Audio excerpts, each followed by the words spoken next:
podcast for heroes in the world of Overwatch. This is The Payload.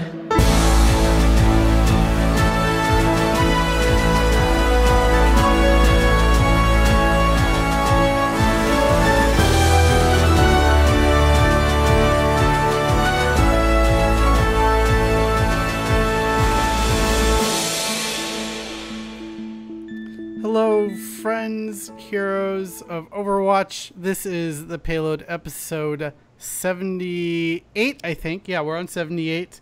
We're a Overwatch podcast brought to you by BlizzPro.com. Today is August 24th, 2017. I'm Jimmy from Camarillo, California, hosting in place of John for a little bit longer as he is taking a break from podcasting, as we all know. But he will be back soon. But first of all, I have Andreas once again back. I play games on Twitter from Omnic Lab. Thank you once again for joining me. How are you doing? Doing good, Jimmy. Thanks for having me again. Always fun to be here. Yeah, definitely. And in the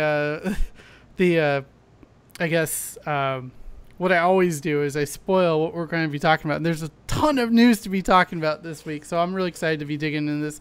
But we also have a very special guest here on the other side of the screen, Jarod Nandine. I don't know how to pronounce your last name, actually. I just realized Nandin. Nandin. Okay. It also, probably is Nandine. Okay. I don't even know. Also known as Jarod Noobponzer. You might not recognize him. Noobsponer.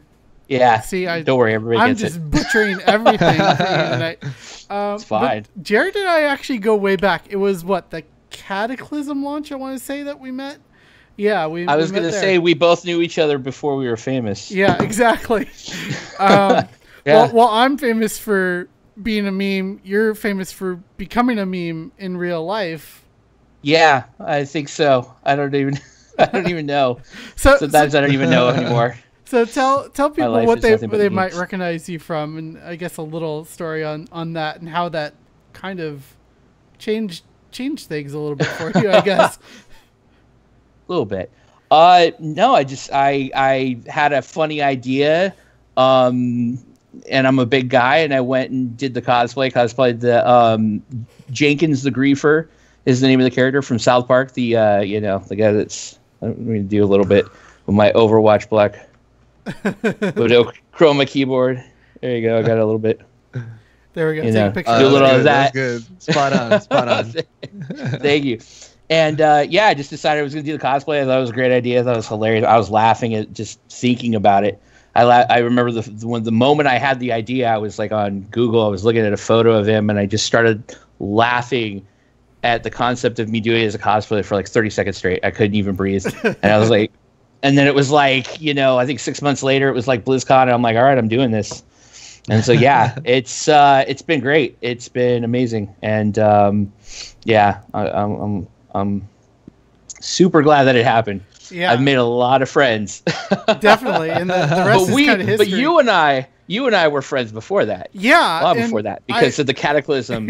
Yeah, because the Cataclysm launched, and then we saw each other. I think at pretty much every other launch that Blizzard had done BlizzCon after that, every BlizzCon, and then there was my unintentional cameo on the Warcraft documentary. Yeah. Remember that? And nobody knows. Like, hey, buddy, that's me talking to you. Yeah, that was so That's funny. so great. I didn't realize they were filming at that time. I thought they were in between shots for some reason. And I had to feel like I didn't know because I was like, we're filming, but we're, but it was such a great segue because I'm like, you go to these things and you meet a bunch of people like, this guy, hey, buddy. What was super funny about it was they played it at BlizzCon, and I think I was playing Heroes or Overwatch instead of watching the premiere of it because I had no idea. And my phone just blows up. Like, everyone's like, oh, we just saw you on the Warcraft documentary. I was like, what? How? Like, no one ever talked to me, asked me questions, and then finally figured it out what it was. Right. But really quickly, you're kind of in Blizzard games, started in Warcraft. I want to get a little bit of background on Overwatch with you. How did Overwatch kind of suck you in? Because we're friends on Battle.net. I see you on there all the freaking time, dude. So how did Overwatch suck you in? I was so obsessed with World of Warcraft. And then, just my life kind of changed. And then, Overwatch came in. and I don't know what, it just sucked me in, and then it just was so accessible. I think it was like I was invited to the pre-alpha, and I'm not a first-person shooter person. I'm not really an extensive gamer. Like, I don't try all the genres and stuff. I mostly stick to RPGs and side scrollers. And so when I did this, I was like trying it out, and I remember I played Reinhardt for about 10 minutes. And I go, this game sucks. I'm going away. Because I didn't know how to play Reinhardt. Like, I didn't get it. Like, I was like, I'm dying. Nobody's helping me. Like, no concept of the game. But then slowly but surely, I started playing Hanzo in quick play. I still have 72 hours on Hanzo from the beginning. Like, was it the pre-alpha or the alpha or whatever? From the moment, or I was just playing Hanzo just all the time because I was like, oh, this is cool. This is something different. I didn't want to be the soldier. I didn't want to be. I always like being something unique. And I thought this is like Green Arrow, but he's also Japanese. So okay, let me try this. Like I thought the concept of that in a futuristic setting, like a sci-fi futuristic setting, I thought that was like, oh, how the f does that work? Like but he's got like a cyber bow or whatever. I don't even know. But it was like fun. The cyber legs. Yeah, exactly. He's got the cyber Nikes or whatever. And cyber Nikes. Cyber Nikes. I love it. And then I just started expanding. And then when I was playing, I noticed because I didn't understand metas and whatever, and I started realizing, I want to win. I really want to do this. And so I just started being competitive and being, branching out, understanding, like learning all the other characters, what the, as you do with any game, wanting to be better. And I'm very savvy. I play very savvy, and it's really a shame that other people don't. Yeah, biggest pet peeve of mine. We'll talk we'll get into that struggle. Yeah, the struggle is real. But what we like to do at the top of the show is kind of recap our last week in Overwatch. I'm going to start things off. But as for myself, I've been playing really casually. I've just been playing arcade to get those loot boxes, get those summer loot boxes, try to get that dad soldier skin.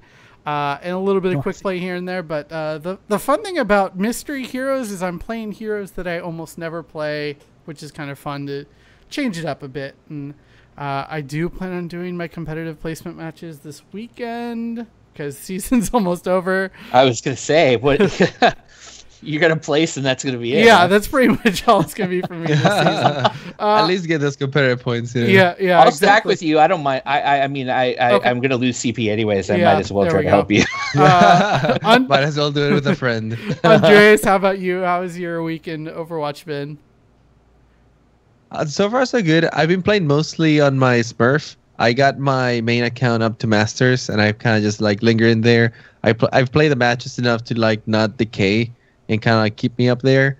But yeah, I've been playing in my Smurf because I've been trying to practice my off heroes. I feel like I got a good grasp on like the ones that I play the most, like McCree, Winston. I play a little bit of Tracer. But I've been trying to play a little more of the healing support kind of like area. I'm not too familiar with them, and I feel like it's important because I have been thrown into some games where I definitely have to heal, but I feel like my gameplay is not on par, so I can definitely tell a difference there when I switch. There you go. Try to get that a little more even. Yeah, Jarod, how about you? What have you been doing in Overwatch? Have you been playing comp still mostly? I think that's mostly what you do. I have this thing where I feel like I don't know. I'm a very, very unique gamer. I think I do things based on like what I want to do, and so I feel like I don't play quick play at all anymore. I just play competitive. I feel like kind of like the gladiator, throw him into the lion's den. That's the way to go. Right, and that was like probably not a great idea because I feel bad for anybody whose CP was gimped because of my experience. I mean, because I played so much quick play, but yeah, I just play nothing but competitive. But I do arcade, of course, to get them boxes. So I am surprised you don't have the soldier skin. Yeah, I'm sad that you don't, and I wish we could trade skins. I love it, but I wish I could give it to you because you want it. Because I think the only one that I really want now is I think the Junkrat one. I think that's just kind of neat. Although honestly, I don't think I'll ever switch off a Junkenstein. I cannot get enough of that skin. It's such a good skin. Oh my god, I can't even imagine. Like I look at it and I go, I don't. It's like that and the Zenyatta Nutcracker. Like I can't imagine taking those off. Creepy Zenyatta. Yeah, for sure. Yeah, I love that so much. Especially the all the golden nuts innuendo jokes I get to do in chat. It's just yeah, it's great. With that though, let's get into the news. There's so much to talk about this, so let's get started. This week in Overwatch. First of all, though, we have to always thank our MVPs, where you can become one as well at patreon.com/Payload Podcast. Shadoe, J, Correl. Sorry, I butchered your name again. Liam O, Stuart J, Liang Z, Jacob S, and Adam W. Thank you guys so much for your support of the Payload. We could not do this without you. You guys, I added a piece of news that I forgot to add to the show notes, so this might come as a little bit of a curveball to you guys. But competitive changes got announced a few days ago for Season 6, and I'm really curious what you guys think of those. And I believe, if I remember correctly, it's shorter seasons, and it's going to be less punishing as we go into our placement matches, because the last few seasons, at least, it's kind of brought your SR down a little bit more harshly to allow you to kind of build up through the season. That looks like it's going to be a thing of the past. But also, I just noticed this. It's a blue post about updates as well, which I didn't even realize this was the thing. I found this like right before the show started. Players in Silver, Gold, Platinum, and Diamond can now drop in this lower skill tiers. And they've also made adjustments to how skill rating is calculated after a win or loss. And the other thing that they did announce was that the competitive points should end up being about the same over the year. I think you get more because of the shorter season per win. But Andreas, tell me what I got wrong in that, because it's all from memory. I forgot to write all the details down. I'm pretty sure I got all of it right. I think that the main thing is gonna help with the engagement, right? Like you said, it's gonna be shorter seasons, and then they've also shortened, for example, control points. Like now, instead of playing a best of 5, you're playing a best of 3. So I think they're streamlining kind of like competitive, making it a little more accessible, and I think it's a great move. Making the seasons 2 months might seem a little short for some people, but in all honesty, like after playing 5 seasons, there always seems to be a lull, kind of like in the middle of the season, where people try really hard those first few weeks. You see 6 stacks, you see everyone jumping on. It's easy to find a game, it's quick, and then after those couple of weeks, it kind of like starts decaying a little bit, and then you see maybe a little bit of pickup towards the end of the season, where guys like you who didn't really try in the season was like, oh, I'll at least jump into it to get my competitive points. Or people are trying to like make the last push, and so shortening it brings those 2 points, right? Like the beginning and the end, which is like the more engaging parts, a little closer together. And same with the games, just being able to play a few more games, because I agree, having to play like a 45-minute game on control points, going 2-2, and then being like 99-99, and just losing because of that last ultimate fight, that feels really, really horrible. Not only to say that you spent almost an hour on one game, where you could have played like 2 or 3 games in that same amount of time. Yeah, I definitely agree. And Jarod, I really want to know your thoughts, because I know you put in a lot of time into competitive. Are these changes going to help, do you think, going forward, or they hurt? Oh, absolutely. No, I think these are great changes for a number of reasons. The placement GIMP, as I was calling it, that's a huge help. I mean, I get where they were coming from, but because of, again, this sort of melting pot of people that they shove you in with at different, at different skill levels, you don't get, it won't be as hard, because a lot of people were getting punished for trying harder and then getting those losses, and like you always do, it's like 2 steps forward, 1 step back, or 1 step forward, 2 steps back. So this, I think, is really going to be great, and the fact that they're shorter will be really nice. I think that's good, and then the control point, I think that's a really great thing to do best of 3 instead of best of 5 for a number of reasons. People who are like, you come home from work and, you want to put in some time, you got maybe an hour, and sometimes you spend 45 minutes just to lose CP, and, you're really putting in that effort, and it sucks because, I don't want to soapbox, but you get put with people who kind of, they're not as hungry or at your skill level or as experienced, or so it's out of your control. So you're spending that 45 minutes on a best of 5 when you can kind of do a best of 3. So at least you're you know what I'm saying. At least it doesn't sting as much, like Jeff was saying in the video. Yeah, absolutely. And right. What I think about the combo CP changes, like, just it makes it more I can't think of the word, but consistent from quick play to competitive.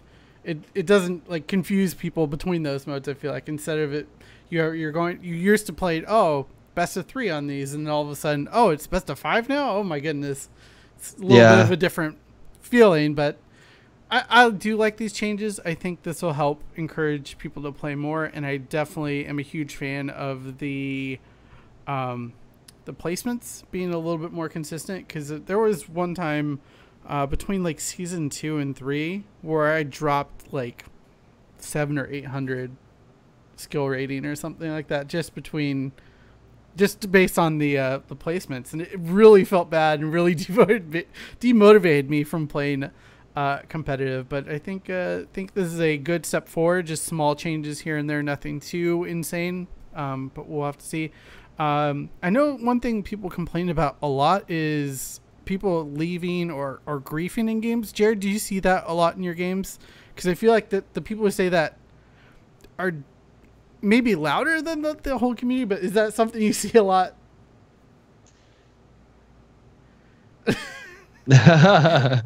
Cough attack. Sorry, I'm like coming off of like the tail end of a summer cold, so I've still got. I just want to mute my mic every time I do, because I'm laughing and I'm I gotta say, I try not to be that guy, but I can only go by my experience, and I say yes, it's very frustrating because I'm not a competitive person, really, at my core, but it's very frustrating when you put effort into something and you get penalized for things that are out of your control. And these people that jump in are out of your control. And if you have a limited time of playing, or you have other things you got to do, and you're spending your time wanting to compete and not having, just that one person leaving just ruins your whole match. There's no way you can come back from that. A 5v6, even at silver, there's really no way that that it'll balance out, because already that 5 team is demoralized and the other team is overzealous, so they'll kind of be a little bit more aggressive, and it's just it's like a tower of cards. It just comes tumbling down. So I mean, I don't know. I can only speak from my experience, so I say yes. It's just very frustrating. And to see people who just kind of don't know what they're doing. And I don't, and this is the thing. This is the thing. I don't mind them at all. At all. I would love for them to be a part of the game. I would love for them to be competitive.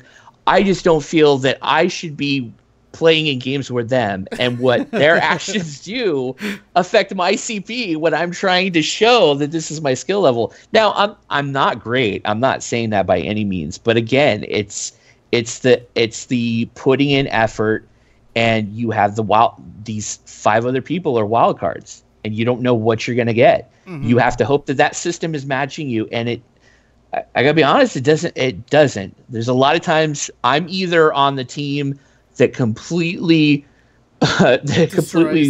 destroys them and tramples the other team, or I'm on the team that gets trampled. And I got to tell you, I really wish I would have recorded all these. There are so many times, I swear to God, I break the meta and I go on Junkrat and I just play like an evil shit because I have nothing else to do. Like, there's no way I can save this, and I swear I have saved so many games doing that. Of course, but we're talking like high silver, low gold.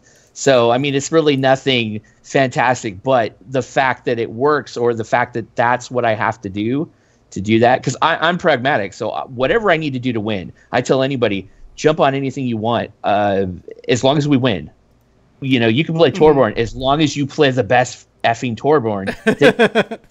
It's not where the rest of us has to compensate, because that's usually why a lot of people complain about Hanzo mains, Widow mains, is that person's not there kind of with the tank, or they're just not strong enough or skilled enough to fill that role, to be good at that role. That's all you need.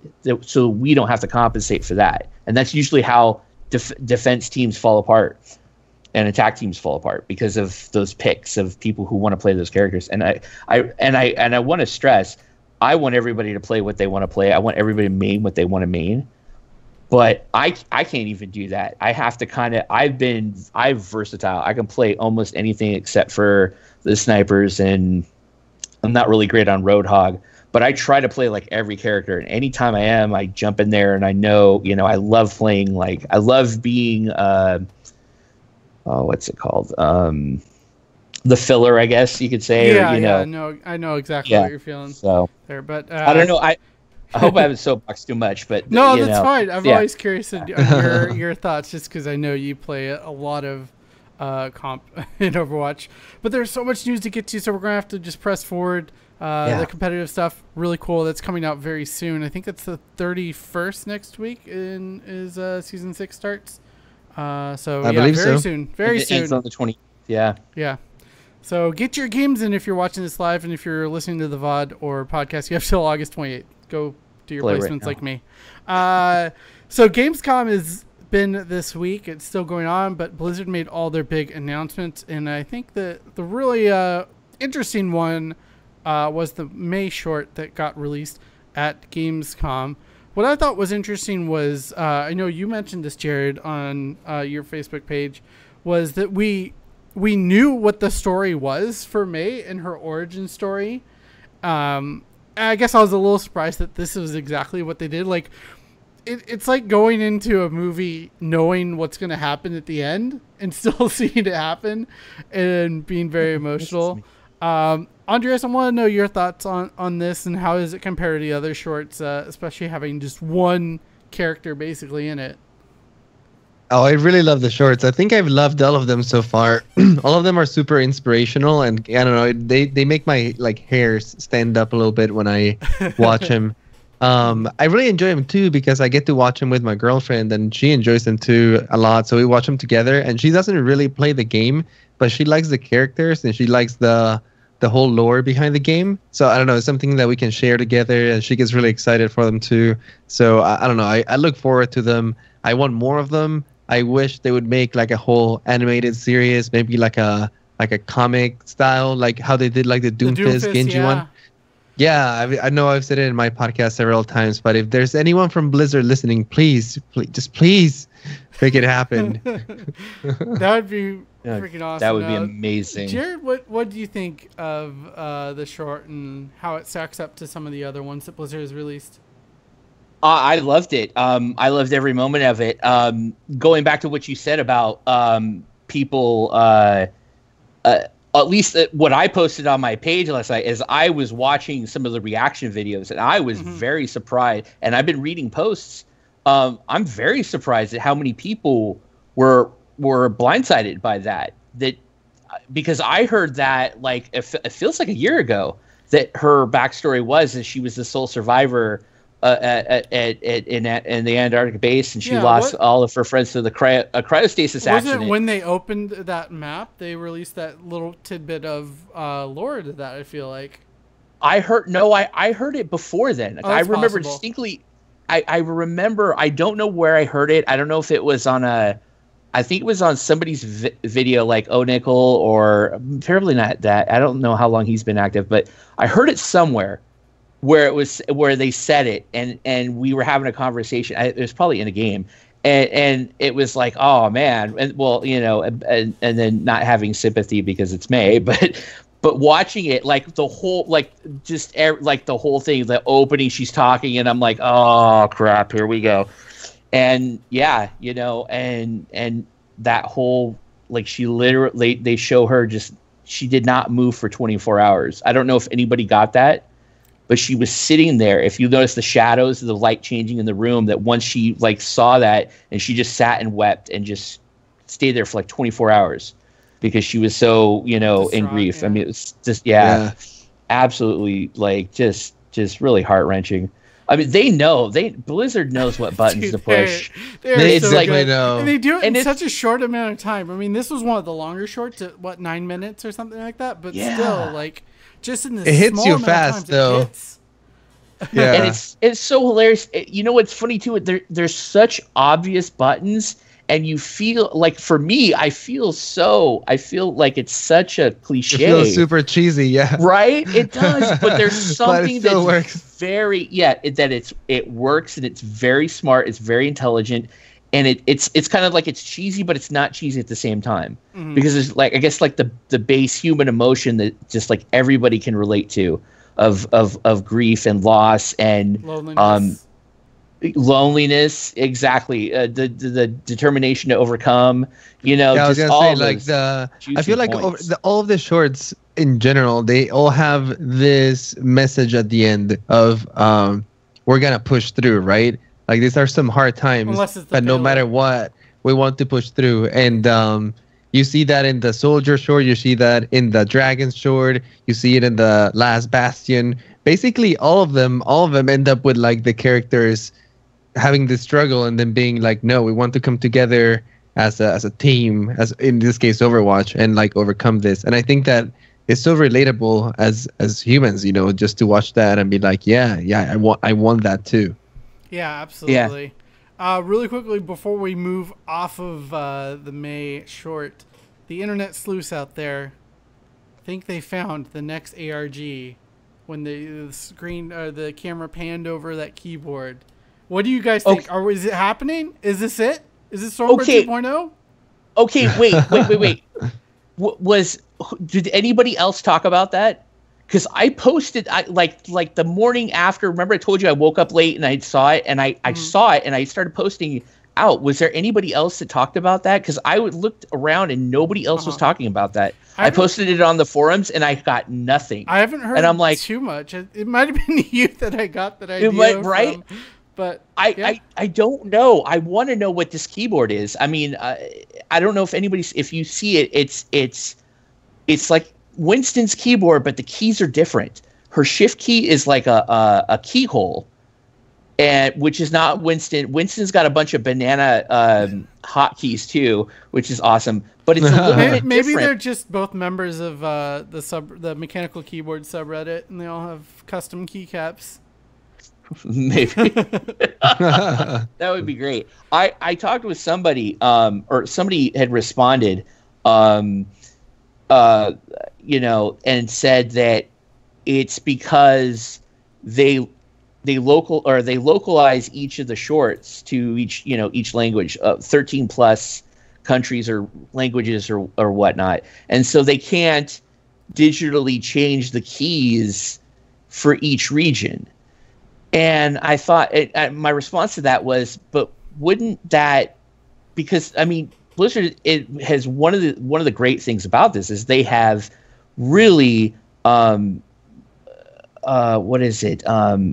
enforced the importance of culture, in the diversity and culture of the world. And I would think it would default into just being Chinese keyboard for no matter what region or language it's being posted in. You know, I would think that, you know what I'm saying? Like, I don't understand. That didn't make sense to me, that they would make it some sort of kind of like, universal symbology that was just, just to show that it was keys in different languages. I feel like there's something there, and I don't know. I mean, I got nothing when I posted about it, but I would like to see it either debunked or somebody going, "Hey, I think we got something here." Yeah, but we'll see. I'm sure the internet sleuths are on it, and we'll take a look there. But that wasn't the only thing shown off at Gamescom. We had a new map as well, with actually another short as well. Not the fully animated shorts like the main one was, but kind of similar to the World of Warcraft in-game cinematics. I believe Taryn Gregory was a part of this, who's very famous for really starting the in-game cinematics at Blizzard. And it was a really cool intro to this new map. It's going to be a escort map in the heart of Australia, and it looks really cool. It seems to have a ton of character. And that video, if you haven't seen it, you gotta check it out. Andreas, what do you think of this? Is this good to get another escort map on the rotation there?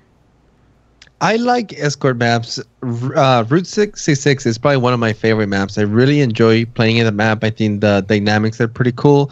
It's a lot of like fast pace attacks and stuff, and having only a payload always keeps the fight kind of like moving, but at the same time, you still have to keep those roles of defense and attack. You have to be able to hold a position. But because the objective is moving, I feel like your strategy is always having to constantly adapt. So I'm just a big fan of the playstyle in particular. And this map looks kind of similar to it, right? Like it looks like in the beginning you have a wide open space. You're trying to get the payload into the factory, the Omnium factory, how they called it. And then you're like in close quarters kind of thing. It's similar to Route 66 in that sense. So I'm excited to try it out. I'm a big fan of those maps, so hopefully this one doesn't disappoint. Yeah, most definitely. I'm really excited for another new map in the rotation, especially after Lunar Colony wasn't necessarily well received, I would say. I don't know. Lunar Colony gets a lot of hate, but I actually really enjoyed that map. Just like the mobility spaces and stuff. It fits my playstyle. I'm just saying from a competitive perspective, people seem to not like it too much, especially after all really? our. Well, yeah, that's what. I had no idea. Yeah, that's what I've heard. But yeah, Jarod, what do you think of this new map coming to Overwatch? I love it. I'm excited. I mean, you know, I always love fresh blood. I mean, even when Lunar Colony, it was just something new. You know, I love everything that's new because it's just something else to kind of get used to and figure out your instincts on where you're supposed to be when you're playing who and doing what and everything. I liked. I was watching Nickel's video when it was first unveiled. He's over there at Gamescom, I think, and he's watching it. And he was just, it was hilarious. The roundabout or the churn. You know, I think it was like some kind of like energy factory thing or whatever, but it's like a platform where you can jump off. There's a lot of things you can do with that, like put a torp turret up there, etc. Or it's like oh yeah, the thing that's spinning like a fan, like a giant fan. It was you could see like his enthusiasm. It was so great. He's like, what is that? Guys, do you know what that is? What is that? Like he was like, tell me what that is. Is it similar? It was so great. Kind of similar to how people put the turret on the rotating platforms in Voskaya and just irritate the crap out of everybody. I'm assuming that's what it is. And from what I could see, there was like it looked like there was like, so it's like churning like this, I guess, if you could see what I'm doing. And then there's like a wall. So the escort kind of goes like this. At least what I could see from that. So it's not like completely, 360, but it's like, 145 or whatever. I don't know, but it's still something. It's something very interesting that you can do up there. And I don't know, everything looks cool. I love the lore. I mean, the short was hilarious. I mean, yeah, you can't go wrong with that. I find it funny that that I don't know if did you guys hear about this with the takeout? No, I've not. So okay, so in Australian culture, they don't call it takeout. They call it pick up, or they call it something else. I cannot remember the word. I'm sorry, but it's a colloquialism for take out food, but it says takeout when it should say take something, take over, something like that. It's a different word. Oh, funny. And so like, Australia was like, hey, bad form, you guys aren't like representing our culture or something. And apparently, according to this article I read, apparently Jeff Kaplan said, and I quote, "I apologize to the entire Australian country for this." And of course it was, and of course the guys who wrote this article made it completely clickbait. And it's just like, oh my God. You won't believe who Blizzard offended this time. Exactly, right? Like, it's like, oh, come on, it's one thing. Okay, one thing I hate about like people with being offended. It's one thing to make a mistake. It's another thing to outright offend. There's a clear difference between the two. Who the people who are being offensive, they want to be offensive. When somebody is making an honest mistake, I mean, granted, they really, and it's actually surprising because of how much they put into respecting all these cultures and this, integrate, you know what I'm saying? Mm-hmm. How much they respect that. So it's kind of just like an oversight that's not, I don't know. It's not as big of a deal, but it's kind of like, they should have known better. Yeah. But like, I love that Jeff Kaplan takes the time to answer that though, and like address the entire country. He's such a great guy. Gosh. Yeah, I love and it was Kaplan. it was like the moment, because it was a Reddit post. It was like the moment he was one of the first people to jump in, and I quote said that, like, "I'm sorry, that Australia, it was like, I'm sorry for offending all of Australia for this." And I was like, what a guy. Yeah. But speaking of Jeff Kaplan, he had another developer update come out today, like a couple hours before the show went live, and holy smokes, we had a hint of the diva changes, but who cares about those right now? Mercy is getting basically completely reworked for the most part. And holy crap, I'm going to go over her changes, and then we'll discuss what we think about this. I know we all have some thoughts on this, but Resurrect, it's not an ultimate anymore. We're getting rid of it. Wait, no, we're not getting rid of it. We're making it a baseline ability. Ability now targets a single player instead of every player within a radius. So the radius is reduced as well, though, to 5 meters. Ability cooldown is 30 seconds. And Mercy is no longer granted invulnerability while Resurrect is active. So some changes there. But what happens with the ultimate? It's now called Valkyrie. Unleashes the full power of Mercy's Valkyrie suit, enhancing her weapons and abilities for 20 seconds. The staff, now its healing and damage boost beams now affect all allies near the targeted teammate, and the staff's effective range has been extended. So you get AoE healing or AoE damage buff. The blaster has been granted infinite ammo while simultaneously increases damage and fire rate. Now, before we move on to the next stuff, I saw a video where she got Ana boosted and she destroyed a team. So this is going to be very interesting. Like with her pistol? Yeah, with her pistol. It's silly.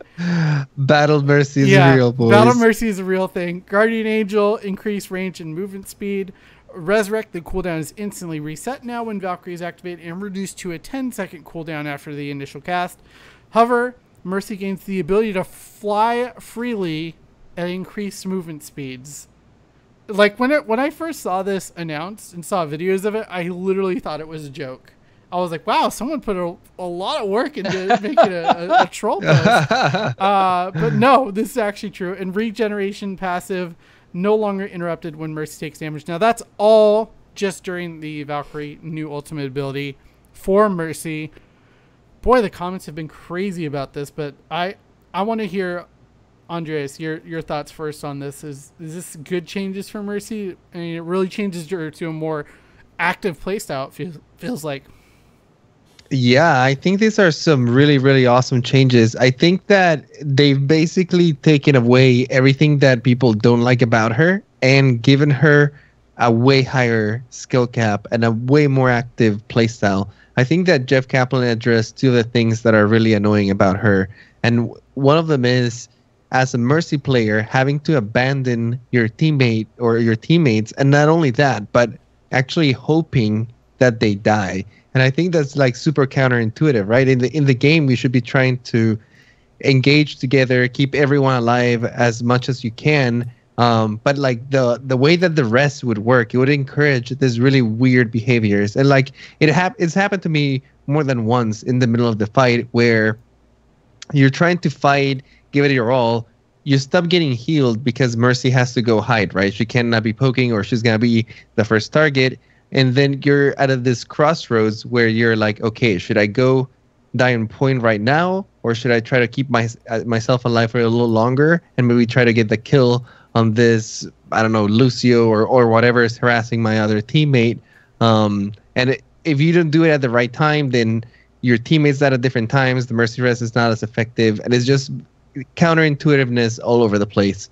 I think that with this change, you get rid of all of that.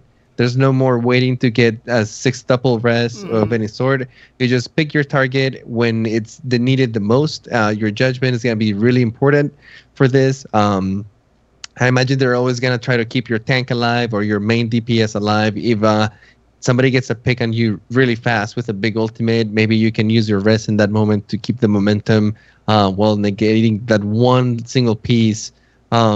But no longer that horrible feeling either as a DPS. Sometimes you do a really clutch play at the end of the round where time's about to run out. You finally get those 5 kills and you're like, man, I won my team this match. This is super awesome. But never mind. Here comes Mercy swooping. She's been hiding for like the past minute and a half. And now she rests the entire team and takes that takes the dream away from you, right? Just shatters it and steps on it and then sweeps it to the side. Yeah, I'm definitely a huge fan of them changing up her playstyle from being particularly passive to a bit more active now, especially like you said, the decision making of when to use that resurrect on what targets. Most likely tanks are going to be what you're prioritizing there, but still being able to make that decision, forcing that decision on players makes it a much more dynamic play style than we've had for Mercy since launch. Jarod, what do you think? Sorry. It's all good. It's all good. Yeah, I actually totally agree with you. I think that whole and I've done it myself. I've screamed at my team, die on the point. I think it's a kind of like a crappy kind of, Hail Mary pass. And it's just the go-to every time when you have a team that's not cutting the mustard. And it surprises me how many people, when I say that in the game, that do not know that idiom. It's not cutting the mustard means not getting the job done. I'm surprised that nobody knows that. I guess I'm just old or just been around older people. But yeah, absolutely true. It encourages that whole thing that just it's not working. I think it's pretty great. I'm honestly disappointed that Resurrect is going away. But it makes sense because I have been just kind of sitting here waiting for us to get another support hero that can resurrect, because it's kind of like every team wants to have a Mercy. Like every team picks a Mercy, and that's all fine and dandy and stuff. But it's because she's just so much easier to heal on. So now she's like balanced a little bit more. She's kind of more, like a Zen or I don't really want to say Zen but you know what I mean. It's like they're giving her more she fits versatility. In more compositions is what I think you're trying to say. Exactly. I don't want to put words in your mouth, but that's what it sounds like to me. So Battle Mercy we're gonna see a lot more Battle Mercy, which is nice because sometimes when sometimes you got a team and you want them, you're having a rough night or whatever, and you saw what their potential was on offense, and now you're going defense or vice versa, and you're like, okay, well, I'm gonna fill. You guys play your best characters, and you're there on Mercy, and you're seeing them not cutting the mustard. Now you can have that kind of moment where you can be like, yeah. Just like pop Valkyrie and go crazy. So, but I like it. I'm excited to see how it's going to work. Especially Mercy mains, what they're going to do. Absolutely. I know that the straight, just how she was very appealing to a lot of people, but it also for other people made her very basic, because it was really like, you really don't have to do much. You just have to know when right, avoid danger, who to boost and whatnot. And this whole chaining thing, I think that's great. I was like, dang, that's gonna be really wonderful to see, to see that beam go from like everybody and stuff. It's exciting. I want to see it in action. I want to see how it's going to affect the game. But absolutely. Other than being just disappointed that Resurrect's going to go away. Well, it's not entirely going away, right? Like, she's still having it as a one-person Resurrect on a large cooldown. It's not as fancy and shiny as it used to be, but exactly it still can get the job done. And honestly, like, when you start seeing higher level play Mercies, they're very rarely are getting 4 or 5 Resurrects unless the enemy team has like unloaded everything on them, right? Like, more often than not, you see them getting 1 or 2 person reses when appropriate to kind of keep the fight going and not lose that momentum, or even to just outright cancel like an ult, right? Like if McCree gets a dead eye on somebody, you can just resurrect it and like kind of like that dead eye in that way. So I think that you're still gonna be able to do that. I don't know exactly how long the cooldown is. I know that is long, but I don't know what long is, like 30 seconds, 45 seconds. Not sure there.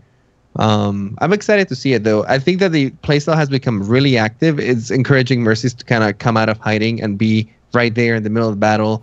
Focus more on their movement and be able to dodge bullets, being able to move across the battlefield unharmed, and then activating that ultimate, that Valkyrie, to like really help the team battle and stay with the team rather than like having to be out on their own, hiding, not doing anything. Yeah, no, I'm really excited for these changes. They're available on the PTR right now, so people have been playing them, and I know Blizzard is wanting a lot of feedback on these particular changes for Mercy. So if you have the chance, hop on the PTR, let them know on the forums. They're trying to collect everything in one kind of giant thread of feedback. So I'm really excited to see what form Mercy does take at the end of all this, because it's still open to change. But this is definitely one of the bigger changes to an existing hero I think we've seen in the life cycle of Overwatch so far. And yeah, I'm really excited to play it because I play mostly support, and Mercy's been fun in the past, and it always feels good to have those giant resurrects. But man, Valkyrie in the AoE heal is going to be fun. That's going to be a lot of fun. Go ahead. Yeah, well, I was just going to say, I feel like it's going to go from the saving throw, the Hail Mary pass, to now the quick oops for a pick. Somebody gets picked, and boom, and that's really, I think, all it's going to be able to do is just kind of be like a really quick save from a pick that's going to topple your team. I think though also, if you get some kind of ults lined up you're going to get 2 reses back to back. You res, you pop Valkyrie, and then you res again. Right, you can still do that. People popped up, so that'll be interesting to see if that's potentially if that's the cooldown. Yeah, I like that word actually. That you use that oops, because that's what it is. That just like a small oops, you died over there. Let me rescue. I'm just imagining. Like, oh shit, the Reinhardt overextended. Oh wait, get him back. Right, there you go. Oops. Because it used to be the opposite, right? It used to be like an oh fudge button, like my entire team died. Like crap. It used to be the what is it, the final the Hail Mary, or the saving throw, breaking case of emergency. Speaking of Reinhardt, I did want to touch on this really quickly because it kind of is lost, I think, in the changes to Mercy and the changes to D.Va. This is a kind of quality of life change, but barrier field, when it's up, you could never like really look around to see if people are flanking behind you. This is getting changed to now when you have the barrier field active, if you hold down the primary fire, allows you to rotate the camera. So I think this is a really solid quality of life change for Reinhardt players. Andreas, any thoughts on this? I hadn't heard about this. So it's like a 180 turn macro kind of thing? I don't know. I haven't actually seen it on the PTR yet, but this is what the PTR says. So you can rotate the camera. So instead of having to like move left manually or right do it, yeah, you can rotate the camera around Reinhardt while still keeping his shield in front of him. Oh, I see what you mean. Yeah. Oh, wow. That is a really nice change. Like talking about changes that don't touch the heroes, but can give a whole new perspective to them.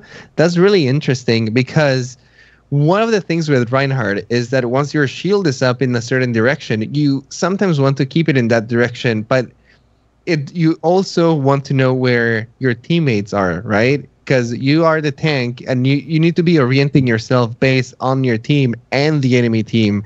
And it's one of the only heroes where you kind of have to be aware of where both parties are positioned, right? Like as DPS, sometimes you only have to worry about where the enemy team is and maybe staying behind the shield of your team, but all of those things are in front of you. But Reinhardt, you have like these two focus points. So being able to like rotate the camera without altering your position is actually really useful, I think, and Reinhardt's will really take advantage of this. Yeah, most definitely. I'm excited to see this just because that was definitely kind of one of the more frustrating things when playing him. You're like, wait, is my team behind me? I don't know. Yeah.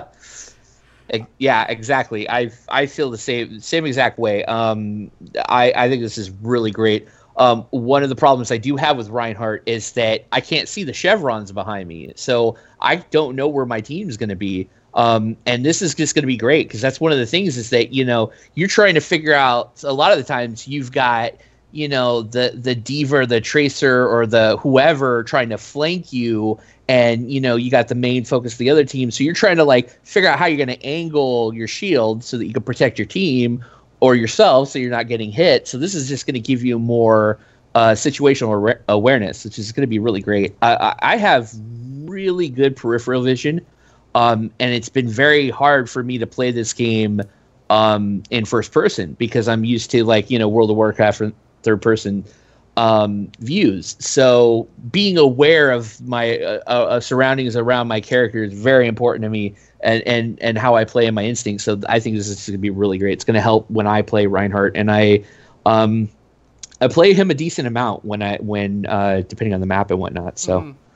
yeah, I'm looking forward to it. No, I'm looking forward to this as well. The other big change that was talked about a few days ago, I think there was kind of rumblings about this around Gamescom starting up, was the diva changes. She's getting a bit of a rework as well, and she got a little overshadowed, I feel like, today by the Mercy changes, but she is getting some significant changes. She's getting a new ability as well, micro missiles, where she fires a barrage of small rockets that detonate on impact, dealing damage in a limited radius around each explosion. These can be fired while diva is using any other ability or firing her fusion cannon. So you basically can use these at any time you want. The defense matrix is getting changed as well. The resource meter will deplete twice as quickly now, but to kind of balance that change, the fusion cannons can now be fired while flying. So if you're boosting through, you can continue firing at your targets in front of you. So I think this is going to be good. It did definitely feel like defense matrix was up too often for a lot of things. I mean, because definitely I think we've seen in competitive play, you always called for a demeched diva, because then your soldier can use his ult, other people can use their bigger cooldown abilities, stuff like that. I'm really excited for these changes. I think it's a good thing overall for the game. Andreas, what are your thoughts here?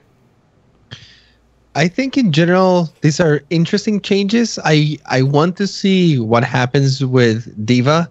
The problem with her right now is that defense matrix, like you said, lasts a little too long. And the uptime, especially if you're playing it right, if you're using it at the right times and saving charge when you really don't need it, you negate so much DPS or damage coming from everyone. And sometimes trying to play around the defense matrix feels very futile. Like there's almost no way to play around it because it basically eats all of the damage and has such great uptime. And I think that this has like undesired effects on D.Va. Like divas start becoming a little bit disrespectful, right? Like in situations where other tanks or other heroes would dare not initiate or not really position themselves, you have divas who are like, I don't really care. I'm just gonna stand here, eat all of the damage, and the enemy team basically has this large window where they can't do anything about it. It can eat up like McCree ults, Soldier ults, it can eat up Pharah ults, and last for the entire duration of it. So even if you're like one of those DPSs and you're trying to bait out the Matrix so you get the charge a little low and then ult, most of the time it just doesn't work that way, and she can still eat like the majority of your ultimate. It's really hard to play around it, and it doesn't require a lot of thought. Like I said, once you get the hang of it, it's easy to abuse the defense matrix. So I like that it's getting nerfed a little bit. The duration is not as long. You have to be a little more selective with the situations where you use it. And it's interesting that they're adding things like the macro missiles or missiles. And I think that now you can, like you say, shoot while you're flying. Yeah, while you use that booster's ability. So good. It makes it a lot more offensive, right? And it also gives, like, I imagine it's giving her a little bit of burst damage. Right now, she doesn't have any burst damage. The only thing she can do... offensive? Are you offended? Are you offended that D.Va's getting more? Sorry, probably both. But my point is that with these two abilities, she has some burst damage. I imagine a small amount, not a huge amount, not like Genji, for example, but she's going to be able to, when needed, call out a little bit of damage to maybe thwart off enemies more in the sense that, oh crap, this D.Va might kill me if I don't get out of here, rather than that I have a defense matrix in my face the whole time. Like I imagine now with your boosters, the micro missiles, and maybe like melee or just finishing off with the boosters, you can do at least, I don't know, 100 damage, maybe 120 damage, so at least a good chunk. Jarod, how about you? I agree with everything you just said, Andreas. I think that it's one of the things I always thought of D.Va is the versatility. It's not there. I mean, it's like defense matrix and firing and boost, and with adding the missiles, that gives her just like, kind of something more. And, she felt very kind of like she didn't have a lot of, like, I don't know. I didn't feel like she had a lot, it seemed like, with Reaper and other characters, you've got the Junkrat, the trap and the bomb. You got Reaper, the, wisp away and the teleport, and, and you got the, your main fire. But with this, I think that's really great. I think firing while you're boosting is amazing. There's just so many times where you're like, you can't do anything while you're boosting, but at least you can be throwing out, like, you can never stop. Like the one great thing about it is you never have to reload, so you just like point and shoot all the things. Okay, so when you're playing D.Va, do you just tape down your left mouse button now? I pretty much do. No reason to ever stop. It's really, other than if you care about your accuracy rating. I mean, Well, you're still slowed down a tiny little bit, I think, when you're fine, right? Like if you're walking. But if you're right there, and you're, you just got something. You just keep going. You don't have to worry about stopping. But when you do that boost, you're like, kind of, there's nothing you could do except like, I hope I'm hitting you with my car, my special flying zoom car. Did I hit you? I can't tell. I just, like, you were there and now you're not. And I'm like, okay, I got to turn left or right, but you can be firing. And I think that's great. Especially, I think you're gonna be able to do cool things like chase down Pharahs, for example. Because like I do it sometimes as D.Va, right? Like if the Pharah is a little bit hurt or anything, you can still fly up to her, ram her with your mech, and then just like shoot at her a little bit as you're falling down. And a lot of the times you can finish them off like that. It's not easy, but you can. And now with this change, you can actually go up to him while shooting, then ram him, missile them in midair or something, and actually have a really good chance of getting rid of them, or those mercies that are flying behind them and stuff. So I don't know. There's more utility to it for sure. And like you said, where with the shield, this is going to be now, she's going to be like a Pharah counter instead of just a Pharah ult counter, because because she'll be able to like really nail her. So far as they're going to be really watching out for those divas now. And you still have the Matrix for those clutch moments, right? When you really need it, you can still eat up those ultimates and all that stuff. But like you were saying, it's not going to be so. What is the word? What is the word used? It's not going to be so carefree.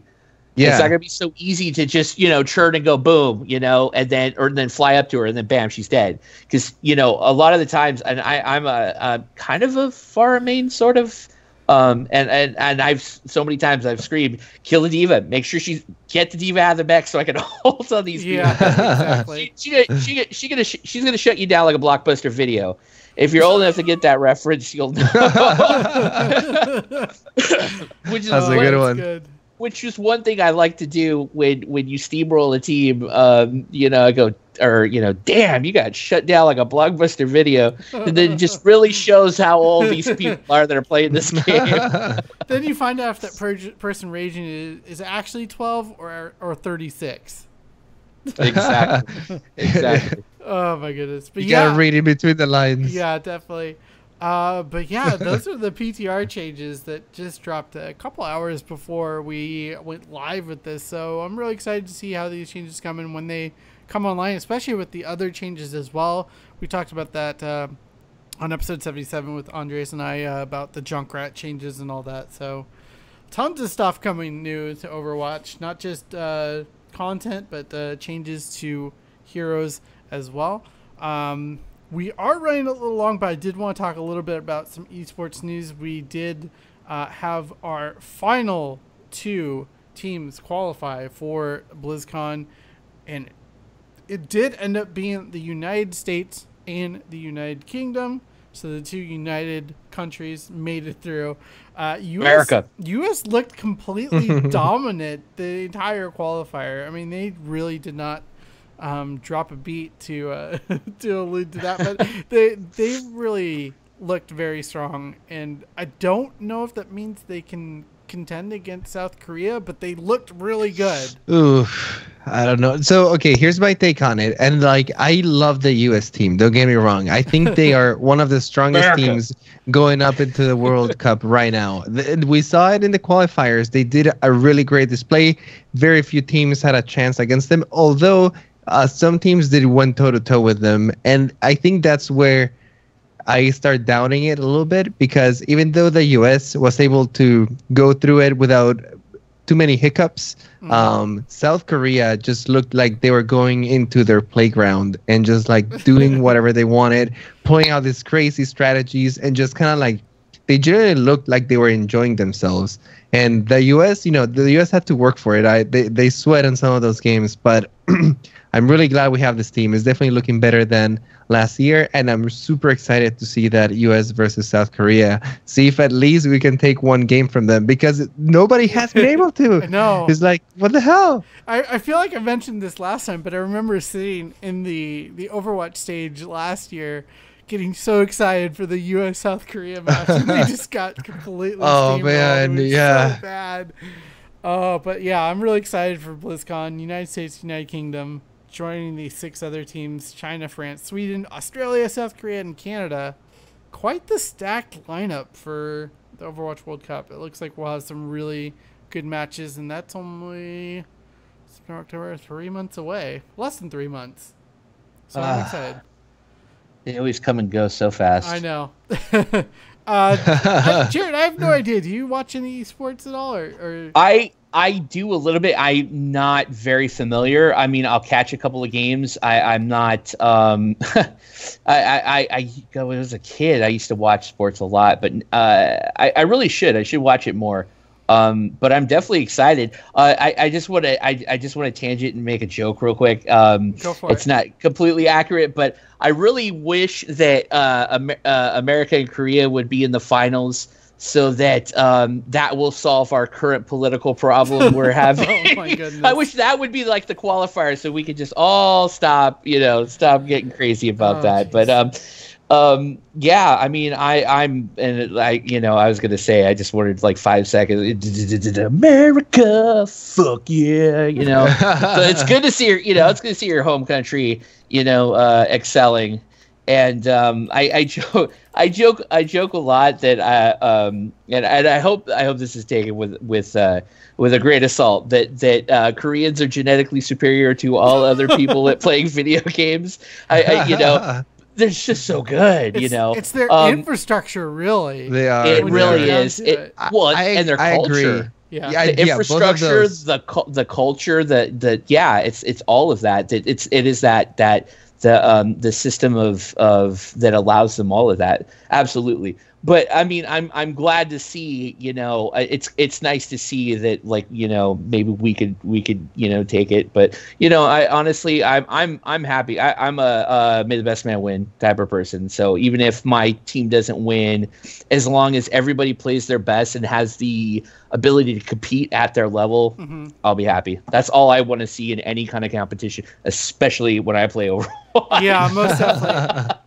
And you don't have to wait till Overwatch World Cup to continue seeing esports stuff, as the Contenders series has been continuing forward. I didn't put anything in the show notes about this, so I don't feel like you have to know too much about this, but it kind of came out of the blue, I feel like. I didn't realize Overwatch Contenders was coming up again. Like, I knew in the back of my mind it was, but then all of a sudden it started up this weekend, so I caught up a little bit of it. But yeah, if you want to catch that, make sure to follow the appropriate Twitch channels for that. The other really big news that came out this week, though, was Huck becomes the president of the Boston Overwatch team. This is really interesting, considering if you're familiar with Huck's background, from being a professional StarCraft 2 player to kind of becoming a commentator in Overwatch, and he kind of stepped back from that role for a bit, but now he's back involved in Overwatch in a very big way, and I'm really interested to see how this plays out, especially as someone who has been through the trials and tribulations of being a professional gamer and really seeing how it works from that side of things as a player. I think we see this in traditional sports a lot. Magic Johnson is like the best analogy I can think of, is a former player kind of becoming an owner and really shaping teams and improving them, and really having a full understanding of what the players need going forward. And Andreas, I'm curious what you think of this news, because it really came out of left field for me, but I think it's good for the Boston Overwatch team and their foundation.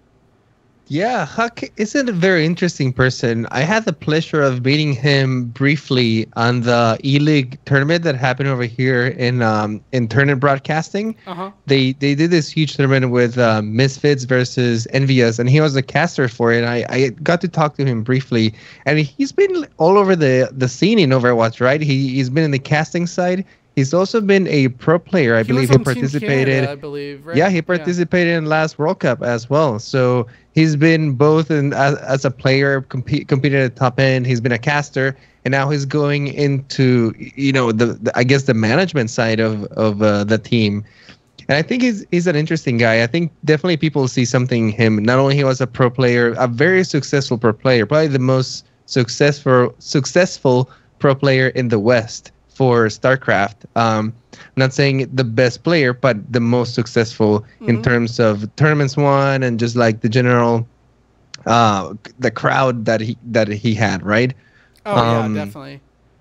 So I think he's been all over the place in the competitive scene. He's a guy with a lot of experience. He's a guy that has the perspective also of a player, as well as somebody who has been on the inside of the scene and stuff. So I think he would make a good president for the team. We just gotta wait to see how it develops, but he's definitely a guy that has been around for a while, and he knows what he's doing. Yeah, most definitely. And I think we've had some other various Overwatch leagues type news, but I think that was all I could find to pull together for our show today, because there was just a lot of other stuff to cram into this episode. But I think we're going to start closing out the show. But as always, thanks to our Grandmaster supporters, Shadoe, J, Correl, Liam O, Stuart J, Liang Z, Jacob S, and Adam W. Thank you guys so much for your support. Head on over to patreon.com/Payload Podcast to find out what it's all about there and what those different tiers get you for supporting the Payload Podcast. If you can't support us through the Patreon, go ahead and go over to iTunes and review us. 5-star reviews help us a ton and help grow the show, so we greatly appreciate that. Before we go, though, let's hear some shout outs from everyone who was on the show tonight. Jarod, thank you so much for being on the show. Any shout outs? Thank you for having me. Anything you want to promote? Promote? Shoot, I don't know, myself. Oh, your Facebook page? The huge, yeah, I guess, Jarod, Jarod NWBZPWNR. That's my Facebook page for cosplay and geekery and whatnot. I haven't been active in a while, but I'm going to start being more active lately, so you can check me out there. And then just this kind of huge thing real quick, the Vintage Anime Con. I don't know if anybody's into anime. We're going to get that off the ground. Some huge news from my corner of geekery, and shout out to Laura and Shells. They're watching, my friends. They're griefing me in the chat here. Thank anybody you. else on my page, because I post on my page. Anybody else who's tuning in, hey. Yeah, thank you guys all for tuning in. And thanks for having guys me. And ladies, all for tuning in. Yeah, Andreas, how about you? I know, obviously, Omnic Lab is your big Overwatch podcast stuff, but what other stuff are you doing these days? Yeah. If you haven't gotten tired of listening to me over here, you can always catch me on my own Overwatch podcast, Omnic Lab. You can always find me on Twitter at iPlayGames to keep updated with some of my projects. I've started this new trend where I'm trying to post a daily, weekly. I still haven't decided if I want to do it daily or weekly, but basically with the new highlight system, I want to start releasing a play of the day, play of the week, where I don't know, a good play that I've done throughout the day, keep me accountable, and also show you guys what I've been up to in the game. Some cool little highlights and stuff. So you can follow me in that for that. And you can also find my music blog over at SoundCloud. I'm working on a little project right now, and I'm hoping to release it soon. You can also find some of the music work that I've done for other podcasts. And yeah, I'm trying to keep it regularly updated. Yeah, make sure to check it out. Follow Andreas I'm gonna on check Twitter. that out. I Play Games. It's with IPLAI Games. Jarod, you can follow him on Twitter. Jarod New whatever. It's on the screen. It's okay, everybody does it. Also on Facebook, where he has a big presence, and every 3 months, major gaming blog has to tag him for his video. I cannot believe that so funny. after all these years, it's still every 6 months. GameSpot was the last one, I think. I don't know. It was funny. No, that was 3 ago now at this point. I'm just I can't even, it cascades. It's like I'm like an internet meme virus. I just keep coming back. It just happens. But yeah, anyways, as far as me, you can follow me at DJTyrant. Make sure to follow the Payload at Payload Podcast on Twitter and on Facebook, Payload Podcast. Once again, make sure to check out, go ahead. I just want to say, I wanted to say this at the beginning of the show when we were talking about how you and I met. I just want to tell you, I love you, man. I'm so proud of you. I'm happy. That screenshot when you were featured on the Blizzard app thing. Yeah. I love you, man. I'm so happy for you. So proud. I really appreciate it. I enjoy it. No problem. Thank you for having me. I enjoy talking about Blizzard games. Good meeting you too, Andreas. Yeah. But yeah. Check out patreon.com/Payload Podcast. Once again, it's primarily supported by you guys. You can follow me at DJTyrant. I post all my stuff there, all my Heroes casting stuff, any Overwatch stuff I'm doing anytime I'm on Twitch. Post over there. Send us your questions and comments to thepayload@blizzpro.com.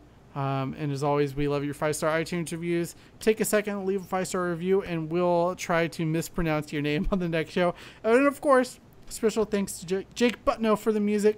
This has been episode 78 of the Payload Podcast, brought to you by BlizzPro.com.